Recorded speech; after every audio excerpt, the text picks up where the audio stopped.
สบายดีเพื่อนทุกคนเด้อเราจะแต่งหน้าเราชัดเข้ามาเด้อโอ้เลยสดให้เขามาห้องโรงงาน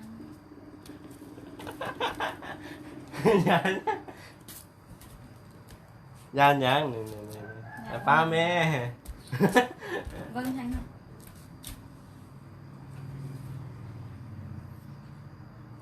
เอาแต่งหน้าเด้อนี่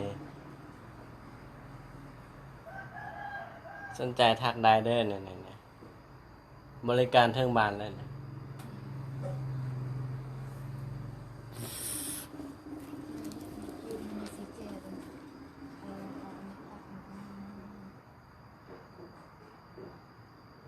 คักบ่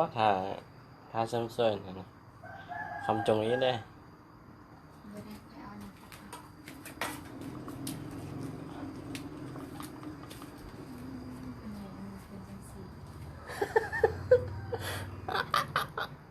เริ่มจะอายแล้วอันนี้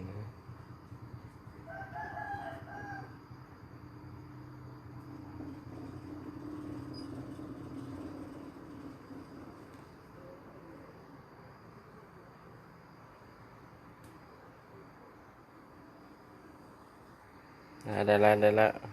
เบิ่งในนึงก็ได้เบิ่งไล่แมสซิเบิดละ